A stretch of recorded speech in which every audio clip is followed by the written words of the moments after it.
নমস্কার বন্ধুরা, আশা করি সবাই খুব ভালো আছেন।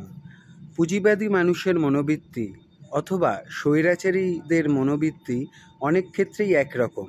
তারা অশিক্ষা এবং ভয় এই দুটোকেই হাতিয়ার করে চলে।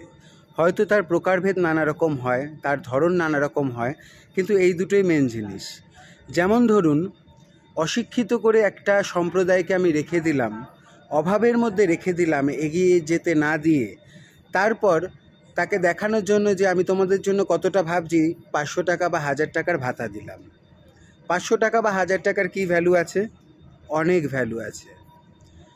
যে মানুষটা ভাত নুন এবং লঙ্কা দিয়ে খায়, পুরুলিয়ার দিকে অনেক গ্রাম আছে এরকম, যার ভেতর দিকে গিয়ে দেখা যায় 3টে গ্রাম নিয়ে শুধুমাত্র একটা স্বাস্থ্যকেন্দ্র রয়েছে।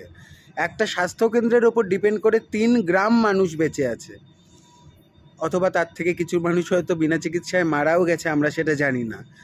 তারা ভাত যখন খায়, ভাতের সাথে নুন লঙ্কা পেঁয়াজ হলে যথেষ্ট, এইটুকুই তাদের রোজকার জীবন। তাদের কাছে 500 টাকা বা 1000 টাকার ভ্যালু নেই মনে করেন? অনেক ভ্যালু আছে।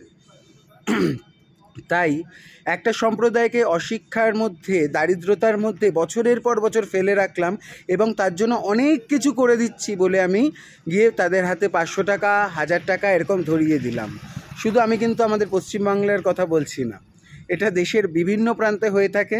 কোনো জায়গায় কন্যাশ্রী দেওয়া হচ্ছে, তো কোনো জায়গায় লাডলি বেহেনা, ঠিক আছে? তো এই জিনিসগুলো বুঝতে হবে। তাদের কাছে 500 টাকা 1000 টাকার যথেষ্ট ভ্যালু আছে, কারণ তাদের কাছে ওইটুকু সামর্থ্যও কিন্তু এখনও অবধি হয়ে ওঠেনি যাতে তারা নিজের সংসারের লোকেদের মুখে ভাতের সাথে একটা ঠিকঠাক তরকারি তুলে দিতে পারে।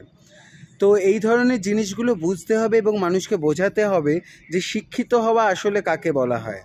4টে সার্টিফিকেট নিয়ে তো ডাক্তারও আজকে বোম বাজছে।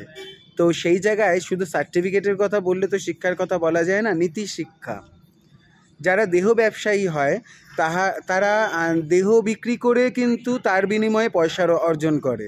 আর কোনো কিছু না করেই, কোনো কিছুর বিনিময়ে ছাড়াই যখন নিজের হাতে কেউ টাকা এসে গুজিয়ে দিচ্ছে, তাহলে সেই টাকাটা কি এবং আপনার জায়গাটা কোথায় গিয়ে দাঁড়াচ্ছে, এটা বোঝার জন্য নীতিশিক্ষার দরকার।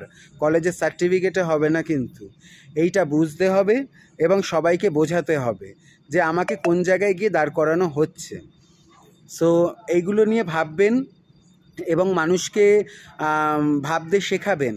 কারণ সত্যজিৎ রায়ের সিনেমায় আমরা শুনেছি যে একজন স্বৈরাচারী রাজা নিজের প্রজাকে নিজের আন্ডারে রাখার জন্য বোঝাচ্ছে লেখাপড়া করে যে অনাহারে মরে সে, কিন্তু সেটা তো ভুল। একটা মাধ্যমে আমরা জেনেছি।